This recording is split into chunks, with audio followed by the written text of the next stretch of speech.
Physics होगी। Recording start है, lecture भी स्टार्ट है, और मेरे गले के खराब होने के इम्कानात भी स्टार्ट हैं। तो बहुत ढीले से, आहिस्ता से, स्लो स्लो से पढ़ाऊंगा, मक्खन मलाई की तरह, हलवे की तरह। ठीक है, बस गौर से सुनना है मुझे, बिस्किट नाल दादा। अच्छे से समझना है, बातों के, सवालों के आंसर देते रहना है। ओके हो जाएगा।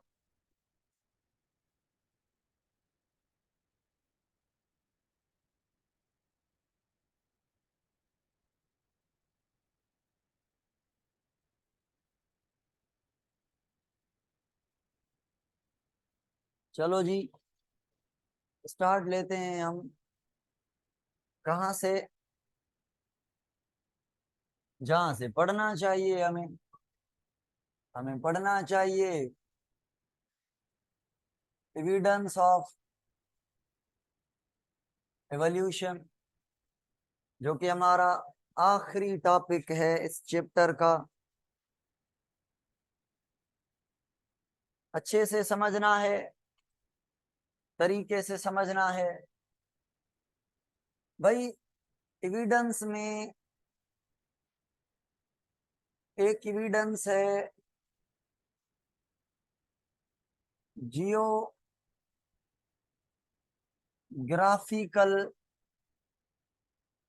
डिस्ट्रीब्यूशन ऑफ लाइफ, या इसको बायोजियोग्राफिकल डिस्ट्रीब्यूशन भी कह सकते हैं। क्या? क्या?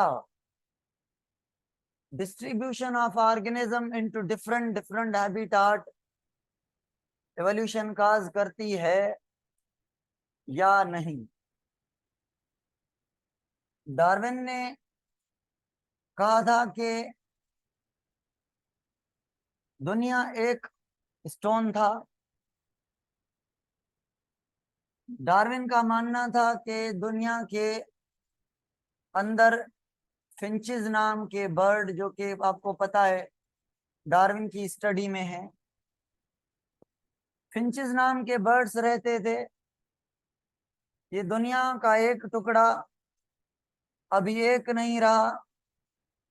सपोज करें ये इधर आ गया है टुकड़ा, कॉन्टिनेंट, आइलैंड, ये उधर चला गया है, ये इधर चला गया है। तो पहले तो जो लाइफ थी वो एक ही जगह पर थी, सब मिले सिले थे। अब कुछ फिंचेस जो हैं इधर हैं, कुछ फिंचेस इधर हैं, कुछ फिंचेस, फिंचेस मैं डार्विन वाले बर्ड्स की बात कर रहा हूं, इधर हैं। तो डार्विन ने कहा ये जो दुनिया की सेपरेशन है हुई, उसके होने के बाद अगर कोई ऑर्गेनिज्म इन्वायरमेंट ए में रह रहा है, कोई बी में, कोई सी में, भले ये एक जैसे हों, आज 100 साल के बाद ये ऑर्गेनिज्म इनसे और इनसे चेंज हो जाएंगे। क्यों? क्योंकि यहाँ का जो एनवायरनमेंट है वो चेंज है। यहाँ का एनवायरनमेंट और है, यहाँ का एनवायरनमेंट और है। अगर इन दोनों आइलैंड का एनवायरनमेंट थोड़ा थोड़ा बहुत सिमिलर एनवायरनमेंट है, यानी यहाँ पे कोल्ड है, फूड जो है वो सॉफ्ट है, खाने के लिए फूड सॉफ्ट है, और यहाँ पे जो है एनवायरनमेंट हॉट है और फूड खाने के लिए भी हार्ड है। तो बताएं ए, बी और सी में से कौन सी दो एक दूसरे से करीब होंगी, सिमिलर होंगी थोड़े बहुत, यानी डिफरेंट थोड़ा थोड़ा होगा, और कौन सी एक है जो दो से बहुत बहुत बहुत चेंज होगी। आप कहेंगे ए बड़ी चेंज होगी, ज्यादा चेंज हो जाएगी, क्योंकि इसका जो एनवायरनमेंट है वो ज्यादा चेंज है। ऑर्गेनिज्म एनवायरनमेंट के अकॉर्डिंग अपने आप को चेंज करेंगे। अगर मैं बात करूं फिंच ए का, बी का और सी का, तो बीक किसकी हार्ड होगी और किन की बीक सॉफ्ट होगी? किसकी बीक हार्ड होगी? हार्ड क्यों हो जाएगी? नोकीली क्यों हो जाएगी? पॉइंटेड, फूड को खाना है। और यहाँ पे फूड सॉफ्ट है, तो जो बीक होगी वो डार्विन ने देखी कि वो सॉफ्ट है और पॉइंटेड नहीं है, ब्लंट टाइप है। तो भाई ये जो जियोग्राफिकल डिस्ट्रीब्यूशन है ये एवोल्यूशन करवाती है। अगर मैं कहूं ए और बी के बीच यहाँ पे है पानी, ये पानी है, समंदर है इनके बीच, क्या ए के ऑर्गेनिज्म बी के पास जा सकते हैं? इतनी फिंच में उड़ने की कैपेसिटी नहीं है, ऑर्गेनिज्म नहीं जा सकते, नहीं जा सकते। तो ये आपस में रिप्रोड्यूस कर पाएंगे? ए और बी, ए और बी नहीं कर पाएंगे। अगर बी और सी भी रिप्रोड्यूस नहीं कर पाए तो ठीक है, अगर रिप्रोड्यूस कर लें, बताएं जब रिप्रोडक्शन नहीं होगा, टू डिफरेंट ऑर्गेनिज्म के मेंबर्स के बीच रिप्रोडक्शन नहीं होगा, तो ये और ये एक दूसरे से अलग रहेंगे या सेम हो जाएंगे? और अगर एक दूसरे से रिप्रोड्यूस करेंगे तो चेंज हो जाएंगे या सिमिलरिटीज आती जाएंगी? कमेंट में बताएं। रिप्रोड्यूस करेंगे तो, करेंगे तो, अगर रिप्रोड्यूस कर लेते हैं तो जो इनमें चेंज आई है वो और इनमें चेंज आई है वो मिक्स हो जाएगी, एक जैसे हो जाएंगे। तो एवोल्यूशन फास्ट कब होती है? जब ऑर्गेनिज्म एक दूसरे से रिप्रोड्यूस करें, डिफरेंट एनवायरनमेंट के की बात कर रहा हूं, ये तो आपस में करेंगे, इधर वाला इधर से करेगा, इधर वाला इधर से नहीं कर सकेगा, तो एवोल्यूशन तेज होगी। फिंचेस 14 14 14, 14 याद करें, 13 नहीं। कौन से डार्विन ने 3 आइलैंड विजिट किए थे? एक का नाम था गालापागोस, दूसरे का नाम था साउथ अमेरिका वाला, तीसरे कुछ यूरोप के आइलैंड देखे।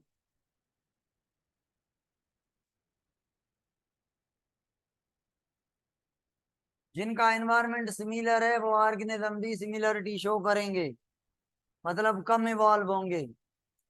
जिनका एनवायरनमेंट अलग होगा उनसे, तो वो उन दोनों से अलग डायरेक्शन में इवॉल्व करेगा।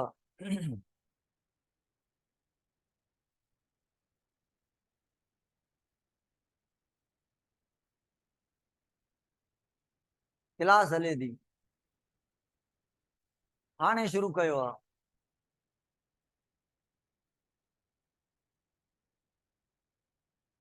हाणे क्लास स्टार्ट कयो आहे, 10 मिंट थिया आहिनि।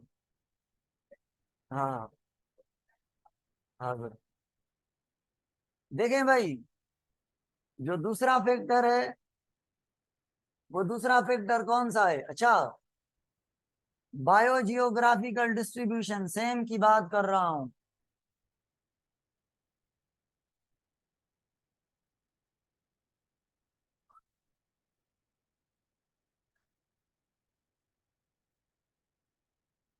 अरविंदो, ऑनलाइन वठ दो, ऑनलाइन वठ दो पिया हासिल छॾी दो। अच्छा ये 10th मॉक टेस्ट जो आहे ठीकु आहे फीस मोकिले छॾी हुयव। हा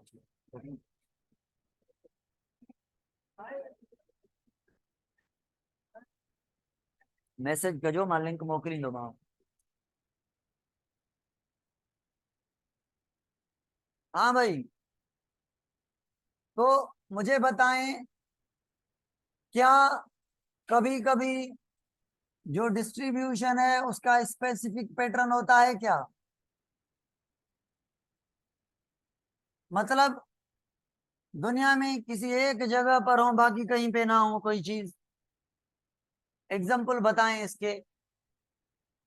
जैसे किवी न्यूजीलैंड के अलावा आपको नहीं मिलेगा। पोलर बियर एंटार्कटिका में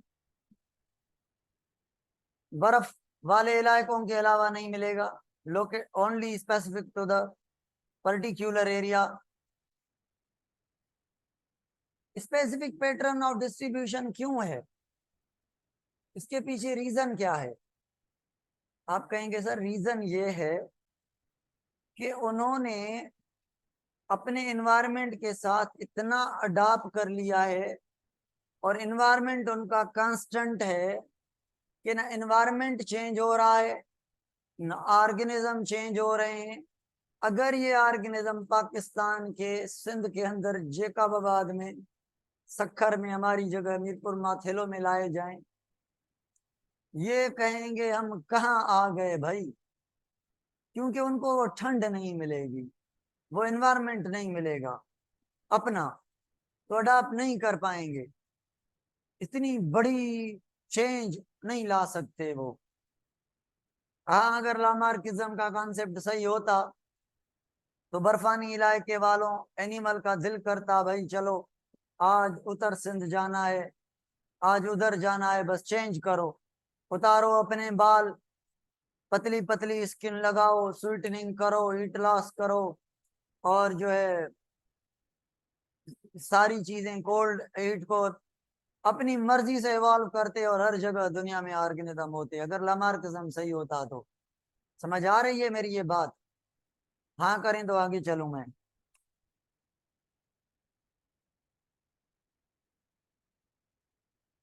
अच्छा अगर ये बात समझ आ गई तो मुझे ये बताएं फिर कि जो स्पेसिफिक पैटर्न है डिस्ट्रीब्यूशन का, हाथी एलिफेंट का इंडिया और अफ्रीका के अलावा कहीं ना मिलना, स्लाइटली पाकिस्तान में, और जो रेबिट्स हैं उनका पर्टिकुलर एरियाज में ऑस्ट्रेलिया में मिलना और कहीं पे ना मिलना। कुछ ऐसे रेबिट्स हैं जो ओनली ऑस्ट्रेलिया में मिलते हैं। बहुत सारे स्पेसिफिक पैटर्न ऑफ डिस्ट्रीब्यूशन के एग्जांपल्स हैं आपको मिलेंगे जो पर्टिकुलर एक जगह पे हैं बाकी कहीं पर भी नहीं है। मुझे ये बताएं कि ये स्टेबलाइजिंग पॉपुलेशन है या डायरेक्शनल एवोल्यूशन है? स्टेबलाइजिंग पॉपुलेशन एवोल्यूशन है या डायरेक्शनल पॉपुलेशन एवोल्यूशन है? ये स्टेबलाइजिंग है। स्टेबलाइजिंग का मतलब है एनवायरमेंट उनका एक जैसा स्टेबल है, वो भी उसी जगह पर खड़े हुए हैं, ना एनवायरमेंट में ज्यादा चेंज आ रही है और ना इनमें चेंज आ रही है।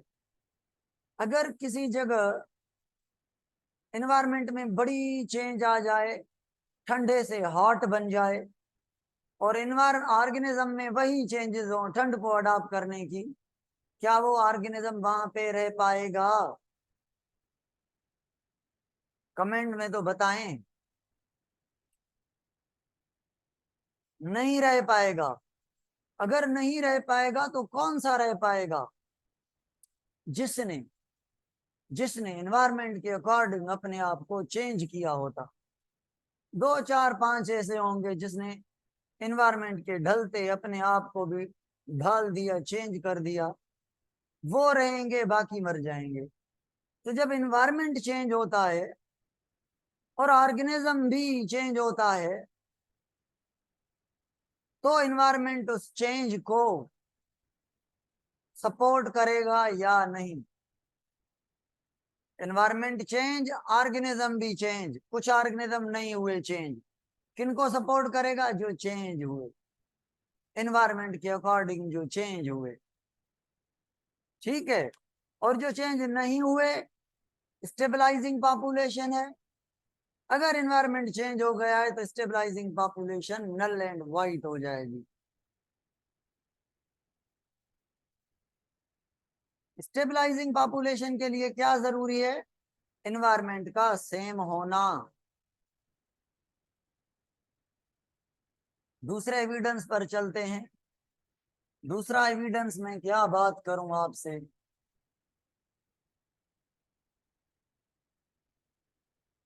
पैलियोंटोलॉजी, फॉसिल्स। पता है सबको फॉसिल्स क्या हैं? जिनके रीमेन पार्ट्स मिले। वायरस के कभी फॉसिल्स मिले? नहीं मिले। क्यों नहीं मिले भाई? वायरस लिविंग है ही नहीं, कॉलोनी बनाता नहीं, कहीं पर रहता नहीं, पहाड़ी में पत्थरों में रहेगा नहीं ना, तो कैसे इसके फॉसिल्स मिलेंगे? बैक्टीरिया के मिलेंगे। तो क्या आपको हॉर्स के फॉसिल्स मिले हैं कि पहले हॉर्स 5 उंगलियों पर चलते थे, पेंटाडिक्टाइल, फिर 4, फिर 3, फिर 2, अब जो करंट हॉर्स हैं उनमें 1 फिंगर्स है। अगर आपको ये फॉसिल्स मिलते हैं 4 उंगलियों वाले, फिर 3 उंगलियों वाले, फिर 2 उंगलियों वाले और 5 उंगलियों वाले भी, इनसे क्या समझते हैं आप? इनसे क्या समझते हैं कि एवोल्यूशन हुई है या नहीं हुई? एवोल्यूशन हुई है। तो फॉसिल्स जो है वो एविडेंस है बेस्ट। कौन सा एविडेंस है? सबसे बेस्ट। क्यों? क्योंकि ये विजुअल रिकॉर्ड है। इसको आप देख सकते हैं। अरे भाई, हॉर्स निकला है पुराने जमाने का, 5 उंगलियां हैं उसमें, देखो आज वाले में 1 है। अच्छा, एवोल्यूशन हुई है भाई, पक्का हो गया, हमने आंखों से देखा। हमने आंखों से बैक्टीरिया की आर्की बैक्टीरिया के फॉसिल्स देखे। बताएं इसके फॉसिल्स और इसके फॉसिल्स किसके पुराने होंगे? इसके पुराने होंगे, ये नए होंगे। और इसके पुराने होंगे, नए होंगे, नए होंगे, नए होंगे, नए होंगे। अगर हम डिगिंग करें, डिगिंग से हमें फॉसिल्स मिले 1, 2, 3, 4, 5। 5 उंगलियों वाला डिगिंग में सबसे नीचे मिलेगा या ऊपर? नीचे मिलेगा। अगर हम डिगिंग करें fishes, reptiles, birds, amphibian, reptile, fishes, ओए होए, हाँ सही है, फिशेस, बर्ड्स, रेप्टाइल, एम्फीबियन और मैमल में से बताएं किसके फॉसिल्स कहाँ पे मिलेंगे? इनको सीक्वेंस दें। पहले पहले ऊपर ऊपर किसके फॉसिल्स मिलेंगे? इनके सब के टॉप पर मिलेंगे, ये मॉडर्न है। फिर दूसरे नंबर पर आपको फॉसिल्स मिलेंगे इनके। तीसरे नंबर पर फॉसिल्स मिलेंगे इनके। आखिरी आखिरी पुराने पुराने फॉसिल्स आपको इसके मिलेंगे, नीचे ही नीचे फिशेस के मिलेंगे। तो ये जो आप हॉर्स की एंसेस्ट्री देख रहे हैं, ये जो आप फिशेस से एम्फीबियन, एम्फीबियन से रेप्टाइल, रेप्टाइल से बर्ड एंड मैमल देख रहे हैं, ये और ये क्या फाइलेटिक लाइनेज नहीं है? क्या फाइलेटिक लाइनेज नहीं है? मीन्स एंसेस्ट्री, बाप दादा नहीं है, ओरिजिन ऑफ स्पीशी नहीं है, सीक्वेंस ऑफ एवोल्यूशन नहीं है। सीक्वेंस ऑफ एवोल्यूशन को क्या कहते हैं? Chronological sequence. क्या लिख लें भाई? Chronological sequence. क्या डिगिंग से क्रोनोलॉजिकल सीक्वेंस का पता चलेगा कि नहीं? पता चलेगा। पहले हमें बर्ड्स और मेमल्स के मिलेंगे, ठीक है, फिर हमें रेप्टाइल के मिलेंगे, फिर नीचे जाएंगे तो हमें मिलेंगे किसके, एम्फीबियन के, फिर जाके पाइसेस के मिलेंगे। अच्छा, बाइपीडल स्मॉल लिजर्ड के फॉसिल्स कहाँ पे मिलेंगे? रेप्टाइल था तो रेप्टाइल के साथ मिलेंगे। याद है बाइपीडल, ठीकोडोंट, स्मॉल लिजर्ड, जहां से बर्ड इवॉल्व हुए, डायनासोर भी उससे इवॉल्व हुई है, बड़ी वाली पढ़ाया था। अच्छा, आर्क्योप्टेरिक्स के फॉसिल्स कहाँ मिलेंगे? आर्क्योप्टेरिक्स के दोनों के बीच, आर्क्योप्टेरिक्स के दोनों के बीच, यूं कर लें बर्ड और रेप्टाइल के बीच। तो ये है palaeontology, best ever evidence from the evolution. चाय ठंडी हो गई है, ठंडी भी पीनी पड़ेगी, नहीं पीऊंगा तो गला मेरा आधा घंटा नहीं चलेगा। एक और बात डिस्कस करनी है आपसे।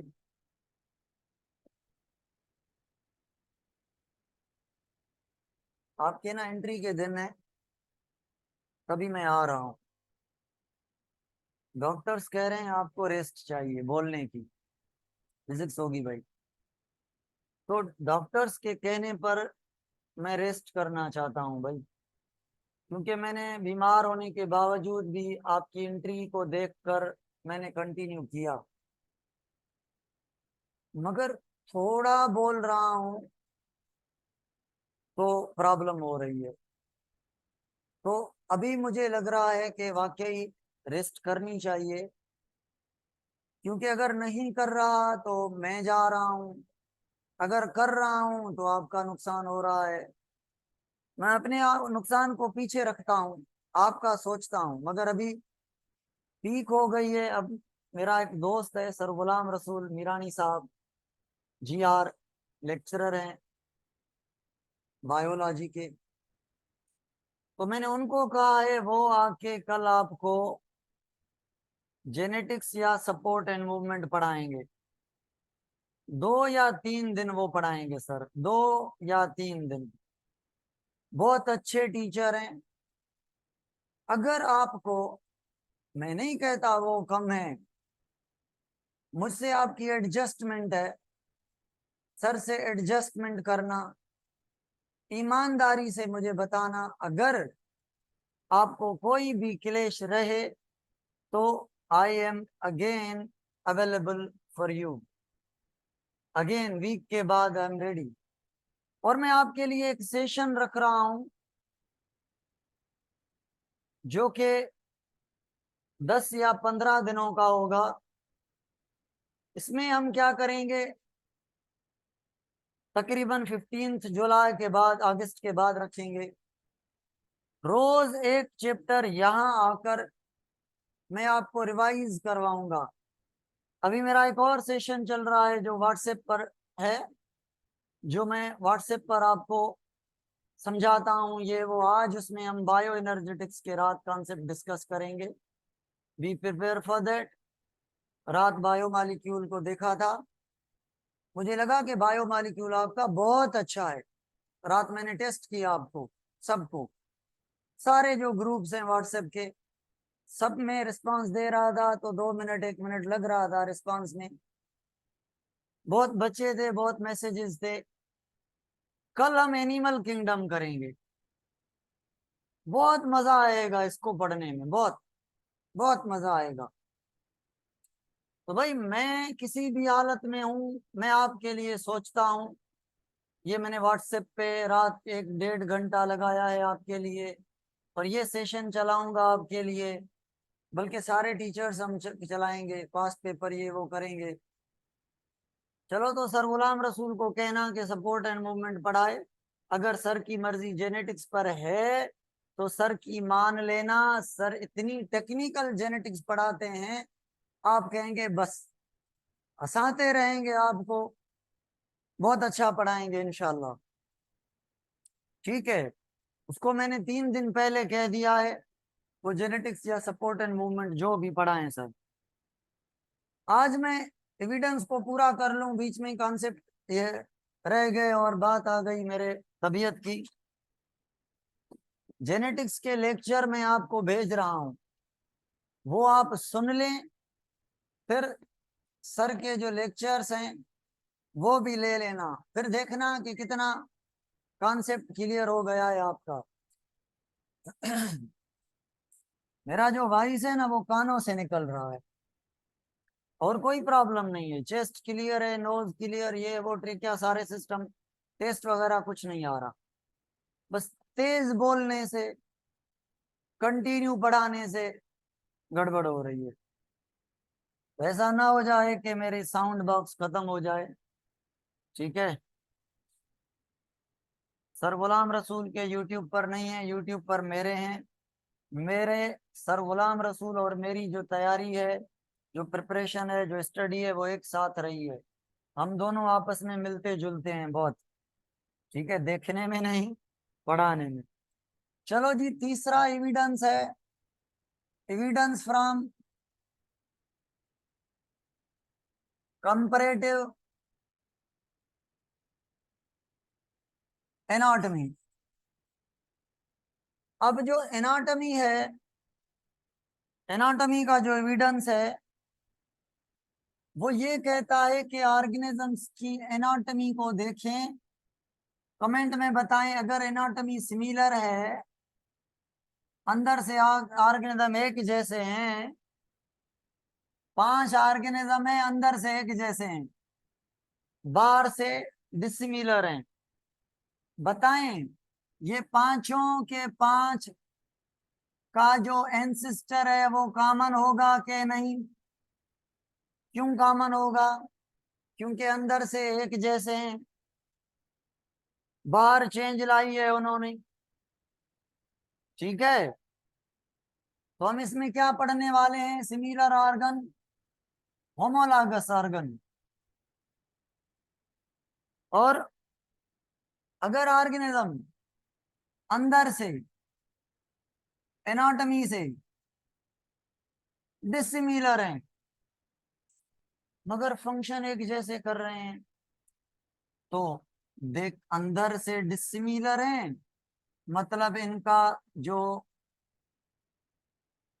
कोई कॉमन एंसिस्टर नहीं है, एक से इवॉल्व नहीं हुए ये, मगर काम एक जैसा इसलिए कर रहे हैं कि एनवायरनमेंट इनको मजबूर कर रहा है, एक जैसे एनवायरनमेंट में रह रहे हैं, तो काम हैंड सिमिलर, मगर जो फंक्शन है वो उनका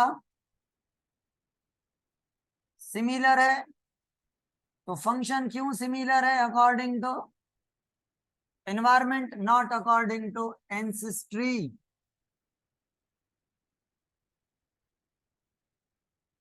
example, bird, dog, human, well, इन सब की आप 4 लिम्स देख लें। क्या देख लें? 4 लिम्स को देख लें। तो बर्ड में जो 4 लिम्स हैं,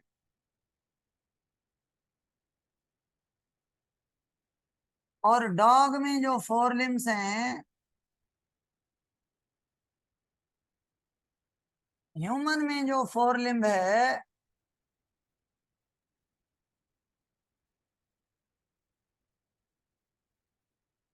वेल में जो 4 लिम्ब है, इंटरनली हड्डियां एक जैसी हैं, मगर बर्ड ने क्या किया है? पंख लगा लिए हैं। डॉग ने क्या किया है? उंगलियां छोटी कर ली हैं, नाखून लगा लिए हैं बड़े। इंसान ने क्या किया है? मसल लगा ली है, उंगलियां बड़ी की हैं। और वेल ने क्या किया है? इनको एक स्ट्रक्चर से ढांप लिया है। तो वेल इसके थ्रू स्विम करेगी, इंसान इसके थ्रू खाना, पीना, लिखना, मारना, झगड़ना, ड्राइंग करना, ये सारे काम आपकी बड़ी उंगलियां हैं तब करती हैं, घूमना काम नहीं है हमारा। और इसका काम क्या है? रनिंग करना, भागना, जंप लगाना, कैट को भी भले लिख लें। और इसका काम है फ्लाई करना। तो देखें, अगर काम को देखें, फ्लाई करना, रन करना, बहुत सारे इंपॉर्टेंट काम है। स्विम करना काम अलग है, मगर एनाटॉमी इनकी सिमिलर है। तो बताएं ये ऑर्गन कौन से हो गए? Homologous organ. अब बताएं, होमोलॉगस ऑर्गन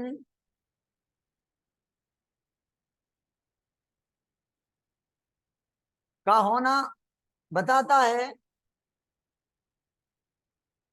कि ये किसी कॉमन चीजों से निकले हुए हैं। अकॉर्डिंग टू एनवायरमेंट अलग अलग अलग अलग हो गए, डिफरेंट हो गए, स्ट्रक्चरली सिमिलर हैं। तो बताएं इस इवोल्यूशन को क्या कहेंगे, जिसमें एक पॉइंट से डिफरेंट किस्म के ऑर्गेनिज्म निकल जाएं? Divergent evolution. डाइवर्जेंट इवोल्यूशन उसको कहते हैं जब एक कॉमन पॉइंट हो, एंसेस्टर एक हो, उसमें बहुत सारे नए नए कैरेक्टर आए, नई स्पीशी बन जाए उससे, बहुत, यानी डाइवर्ज हो गए, डाइवर्स हो गए, बहुत सारे टाइप के ऑर्गेनिज्म बन गए।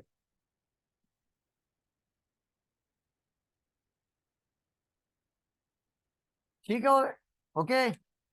अब एक और बात बताएं, अगर मैं कहूं कि भाई बर्ड साहब और इंसेक्ट, क्या ये दोनों वर्टिब्रेट हैं? नहीं, बड़ा डिफरेंस है इनके बीच। हड्डियां हैं, कोई हड्डी नहीं। हार्ट, सर्कुलेटरी, रेस्पिरेटरी, बहुत बहुत बहुत फर्क है, बहुत फर्क है, बस फर्क है। तो इनका कॉमन एंसेस्टर होगा या नहीं, बताएं कमेंट में। नहीं, डिसिमिलर है, डिसिमिलर है देखने में, मगर इन दोनों के पास हैं विंग्स। अच्छा बताएं, विंग्स दोनों की सिमिलर हैं? नहीं, स्विंग्स में बोन है, फीदर्स हैं, और इसमें ना बोन है ना फीदर्स हैं, प्रोटीन के बने हुए हैं विंग्स, और छोटी लेवल है। मगर विंग्स तो विंग्स हैं, काम तो फ्लाई करना है दोनों का।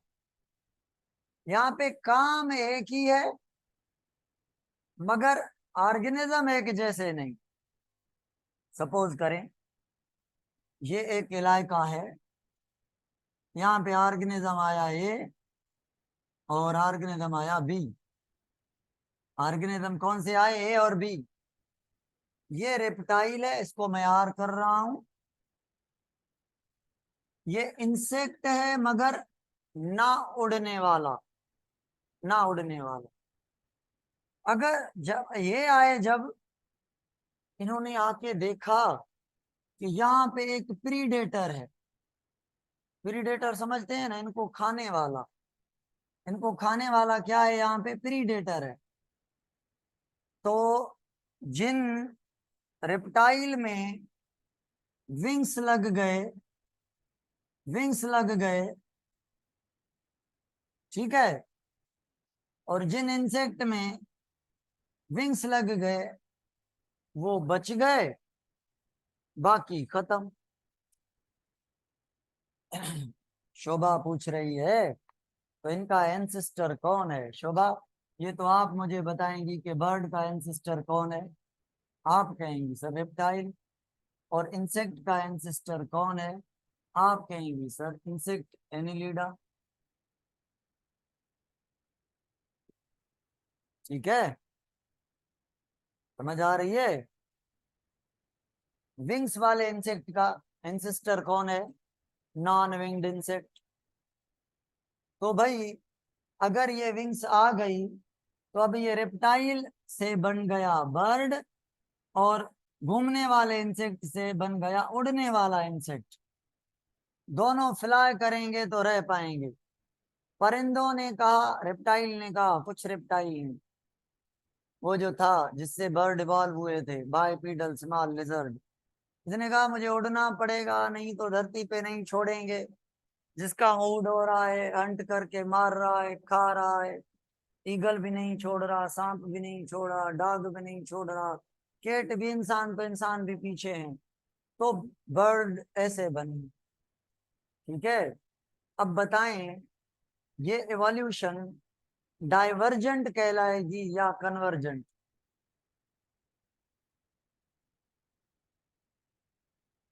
मिसबा ने बहुत अच्छी बात की है, इसको मैं एक्सप्लेन करूंगा। मिसबा मुझे याद है आपकी पॉइंट, ये पूरी करके बताता हूँ। ये कन्वर्जेंट है। कन्वर्जेंट का मतलब होता है, कन्वर्जेंट एवोल्यूशन हमें कहाँ पे मिलेगी? Analogous organ. तो ये विंग और ये विंग आपस में कौन से ऑर्गन है? एनालॉगस। एनालॉगस उनको कहते हैं जो अंदर से एनाटॉमिकली डिसिमिलर हो, काम एक जैसे करें। और ये एक जैसे काम करने के जो पार्ट्स बने हैं,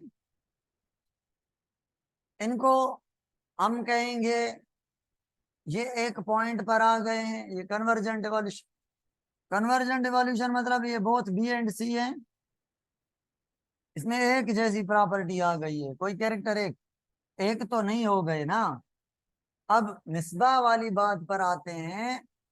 मुझे बताएं कि डाइवर्जेंट एवोल्यूशन है या कन्वर्जेंट एवोल्यूशन है? चलो बताएं, स्लो कौन सी है, फास्ट कौन सी है? ये नहीं मानी जाती। अगर मानी जाती है तो स्लो, और ये डाइवर्जेंट एवोल्यूशन मानी जाती है, और मानी भी most dominant type of evolution. Evolution किसको कहते हैं? जब एक स्पेशी से बहुत सारे स्पेशी निकले ना, इसको एवोल्यूशन कहते हैं ना, ओरिजिन ऑफ स्पेशी।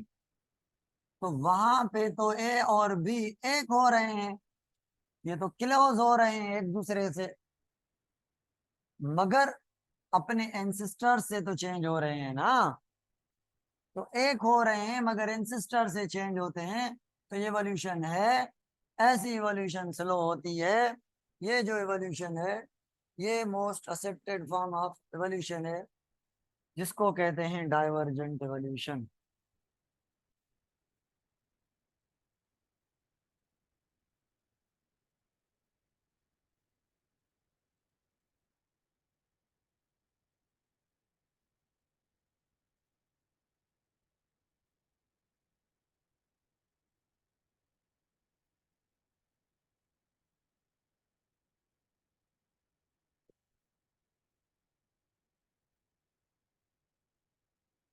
चलो जी, अब एक और टाइप है एवोल्यूशन का, एविडेंस है चौथा number, evidence from molecular biology. Cytochrome C है ना, जो प्रोकैरियोट से लेकर मेमल, मेमल मतलब ह्यूमन तक, प्रोकैरियोट से लेकर एंजियोस्पर्म तक, प्रोकैरियोट से लेकर हायर फंजाई तक सेम ही है। कोई भी इस मॉलिक्यूल के अंदर चेंज नहीं आई। तो बताएं इसका कॉमन होना, कॉमन होना in all with no change, तो मतलब इनका आपस में लेना देना है। ये एक एंसेस्टर को शो करता है कि पूरी दुनिया एक लिविंग ऑर्गेनिज्म से जो है वो बनी है, इवॉल्व हुई है। ये कॉन्सेप्ट देता है मॉलिक्यूलर बायोलॉजी। और आप डीएनए को देखें, सब में है। आरएनए को देखें, सब में है। प्रोटीन्स को देखें, सब में है। कार्बन, हाइड्रोजन, ऑक्सीजन, नाइट्रोजन सब में है। वाटर सब में है। ये तमाम मॉलिक्यूल सब में है, मगर थोड़े थोड़े थोड़े थोड़े चेंज हो गए हैं। तो इवोल्यूशन हुई है तो चेंज हुई है, मगर ये तो बता रहा है कि सिमिलरिटी पीक लेवल पर है। तो मॉलिक्यूलर से एविडेंस फ्रॉम एम्ब्रियोलॉजी मैंने ये पढ़ाया हुआ है, इसलिए मैं इसे पढ़ा रहा हूं। एम्ब्रियो, अगर आप fishes, amphibian, reptile, birds and mammals का एम्ब्रियो देखें तो इन सब के एम्ब्रियो की शेप और एम्ब्रियो में एक स्ट्रक्चर, गिल पाउच, सब में मिलेगी। एम्ब्रियो की शेप सबकी एक जैसी। आप नहीं पहचान पाएंगे अर्ली स्टेज में कि ये फिश बन रही है या बर्ड बन रहा है या रेप्टाइल बन रहा है, एक जैसे। तो ये एम्ब्रियो की एक जैसा होना स्ट्रक्चर और शेप में, फिर जब ऑर्गेनोजेनेसिस होती है, फिर पता चलता है अरे भाई ये तो फिश बन रही है, ये तो ये बन रहा है, ये तो ये बन रहा है। अर्ली एम्ब्रियो की बात कर रहा हूं मैं। इसके अलावा एम्ब्रियो में कुछ सेल्स होते हैं, एम्ब्रियोनिक सेल्स हैं ये भी एम्ब्रियोनिक सेल्स हैं, जिनको कहा जाता है गिल पाउच। मैंने रेस्पिरेशन में पढ़ाया है कि गिल पाउच फिशेज के अंदर गिल्स बनाता है, बाकी इनके अंदर गिल पाउच का काम है क्या? यूस्टेचियन ट्यूब बनाना। यूस्टेचियन ट्यूब क्या है, कौन बताएगा कमेंट में? आप कहेंगे सर, ईयर और फेरेंक्स को कनेक्ट करता। हमारा जो ईयर है वो जाके माउथ भी वहीं खुलता है, नाक भी वहीं खुलता है, कान भी वहीं। कान की तो इंटरनल नोस्ट्रल होती है, माउथ का तो सीधा माउथ वहां पे खुलता है, कान भी वहीं पर खुलता है। तो जो कान को थ्रोट से कनेक्ट करता है ट्यूब यहाँ पे, उस ट्यूब को कहते हैं यूस्टेचियन ट्यूब। ये हमारे पास किसकी जगह पर है, कमेंट में बताएं। गिल्स की जगह पर है। तो इसका होना सब में, ये एम्ब्रियोलॉजी से एविडेंस है कि इसका होना। ये होमोलॉगस ऑर्गन भी बन गया, आप इसको होमोलॉगस ऑर्गन में भी काउंट कर सकते हैं, क्योंकि दिखने में एक जैसा है, काम एक है। यहाँ पे क्या बना रहा है और यहाँ पे क्या बना रहा है, काम अलग है। तो गिल पाउच होमोलॉगस है, तो ये डाइवर्जेंट एवोल्यूशन है, और ये एम्ब्रियो से हमें एविडेंस मिला। एम्ब्रियोलॉजी भी कहती है कि एवोल्यूशन हुई है, क्योंकि कॉमननेस शो होती है एम्ब्रियोलॉजी से। और तो और भाई, जेनेटिक्स ने भी नहीं छोड़ा, जेनेटिक्स ने भी सपोर्ट कर दिया एवोल्यूशन को। कैसे? जेनेटिक्स ने कहा जेनेटिक कोड बताओ, यूनिवर्सल है कि नहीं है? यूनिवर्सल AUG मिथ्योनिन के लिए है या नहीं है? स्टार्ट कोडॉन है या नहीं है? है भाई। UAA UGA स्टॉप कोडॉन है या नहीं है? है। यू यू यू फिनाइल अलेनिन को इनकोड करता है कि नहीं करता है भाई? सब में, बैक्टीरिया में डालें तो भी फिनाइल अलेनिन बनेगा, वायरस में डालें इसको तो भी फिनाइल एलेनिन वायरस मतलब इंसान को यूज करेगा। फंजाई में भी यही, ह्यूमन में भी यही, सारे एनिमल में, सारे प्लांट्स में you encode for the phenyl alanine. तो भाई अगर अलग अलग इवॉल्व हैं, एंसेस्टर एक नहीं है, एवोल्यूशन नहीं है, तो जेनेटिक कोड एक क्यों है?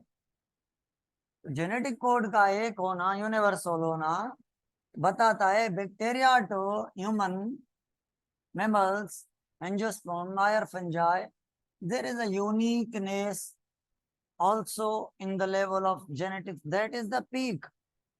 That is the peak. Detailed technical evidence, most detailed and technical evidence ये है। मगर strong evidence कौन है? Strong paleontology, क्योंकि वो विजुअल है, दिख नजर आता है।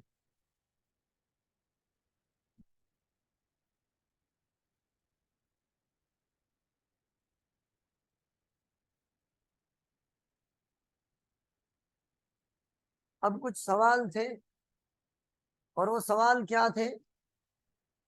सवाल थे जेनेटिक ड्रिफ्ट क्या है। अच्छा एक और बात बताएं, आर्टिफिशियल सिलेक्शन क्या है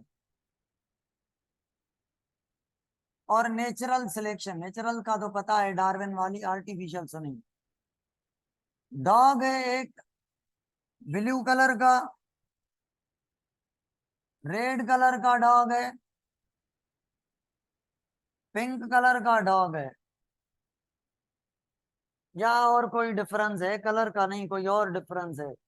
ये भागने में तेज है, ये लड़ने में तेज है, ये बड़ा जो है वो वफादार है।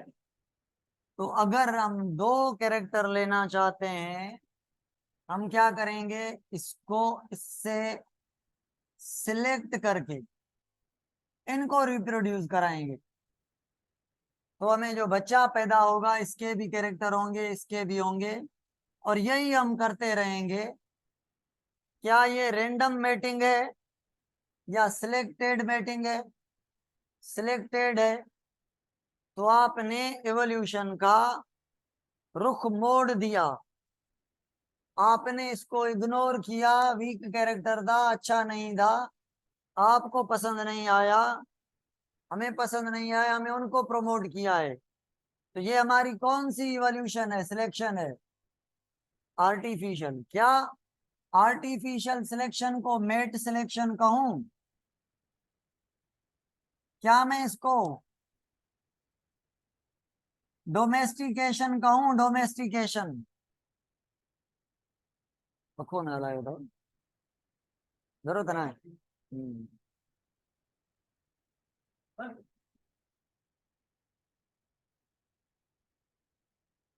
डीम एक्सप्लेन करें, हाँ।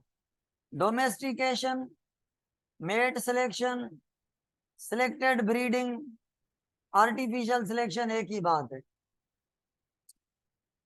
होता है ना भाई, एक भैंस है बफेलो, मिल्क ज्यादा देती है, दूसरी बफेलो है वो भी मिल्क ज्यादा देती है, या चलो कम देती है, तीसरी है बफेलो वो भी मिल्क बिल्कुल कम देती है। तो कम देने वाली को ज्यादा देने वाली से, मेल फीमेल से क्रॉस करवाएंगे, तो जो बच्चा पैदा होगा बफेलो का, उसमें मिल्क की प्रोडक्शन बढ़ जाएगी। तो ये हमने इसको इग्नोर कर दिया मिल्क के बुनियाद पर, ठीक है। इसके कैरेक्टर हमें अच्छे लगे, तो हमने ये डोमेस्टिकेशन की, जो हम सिलेक्टेड ब्रीडिंग करवाते हैं।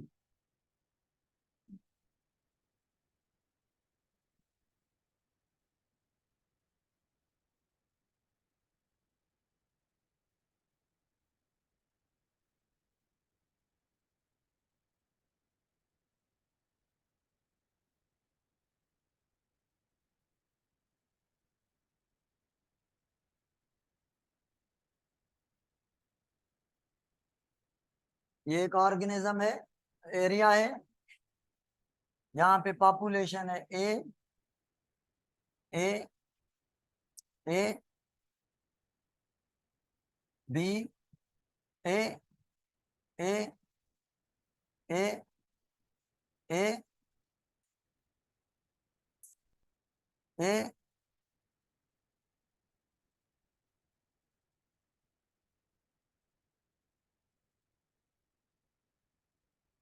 ए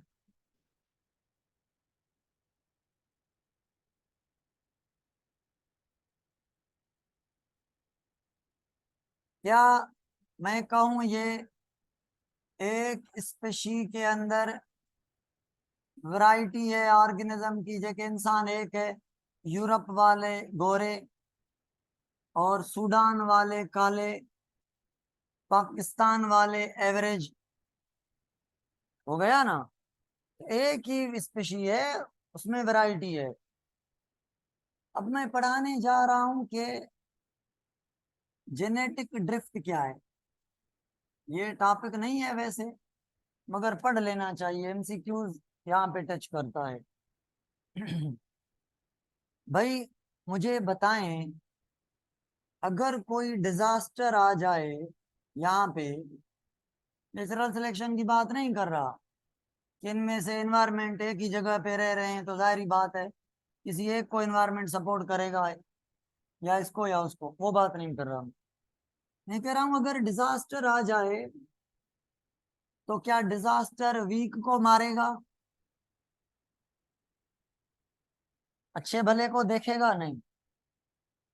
जो आया, डिजास्टर मींस कोई फ्लड आ गई, फायर लग गई, कोई साइक्लोन आ गया, जलजला अर्थक्वेक आ गया, तो ये डिजास्टर अगर फ्लड है मान लेते हैं, यहां से क्रॉस करके गई, तो क्या इनको कुछ होगा? और ये बेचारे गए। तो बताएं, ये जो डिजास्टर का मार देना है, एक या दो या तीन, किसी भी रेंडमली किसी को, ये कैसे मारता है, कैसे किल करता है? सिलेक्टेड या नॉन सिलेक्टेड? रेंडम डेथ, जिसके नसीब में लगी। ये जो रेंडम डेथ है ना, by disaster is said to be as genetic drift. अब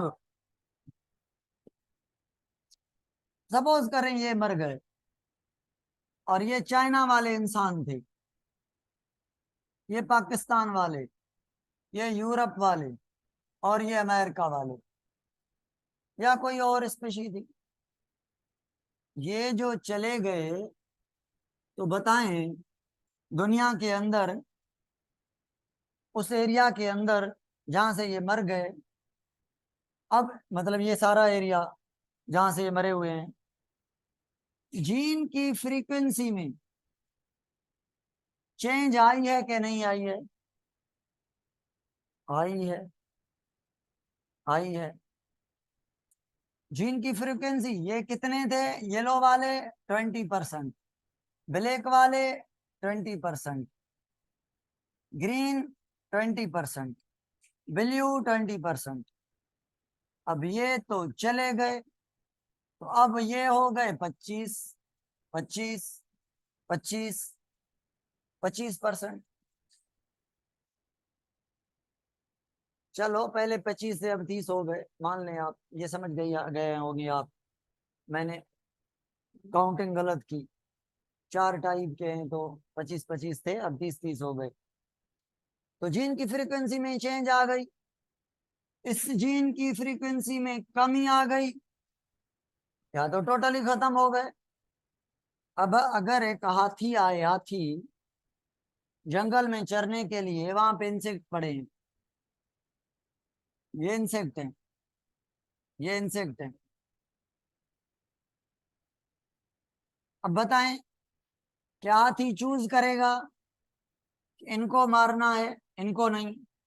पैर रखेगा अपना, जो पैर के नीचे आ गए वो चले गए। तो ये भी ऐसा समझ लें जेनेटिक ड्रिफ्ट है। ठीक है।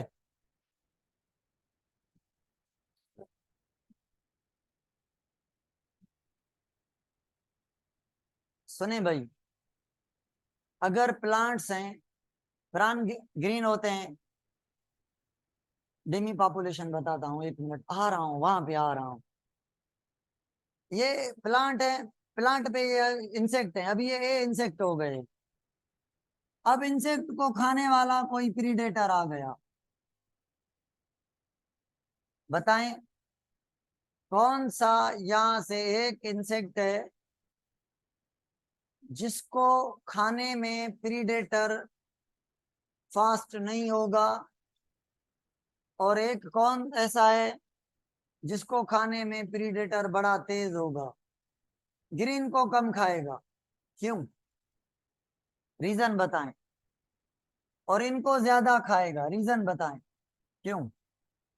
क्योंकि ब्लैक वाले दूर दूर से नजर आएंगे, एनवायरमेंट के अकॉर्डिंग, मतलब अडॉप्टेड नहीं है। और वो ग्रीन वाले प्लांट जैसे हैं, ये भी एक अडॉप्टेशन है। लीफ जैसे हैं तो कम नजर आएंगे। डिजर्ट में जो तीतर होता है,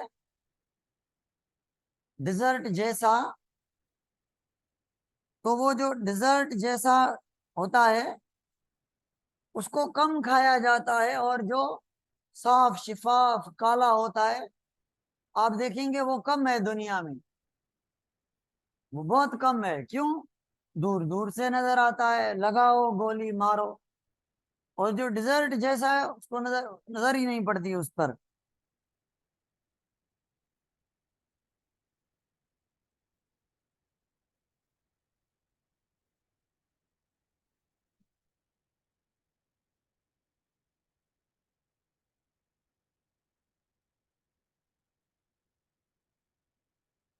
चलो जी, यहां तक क्लियर हो गया।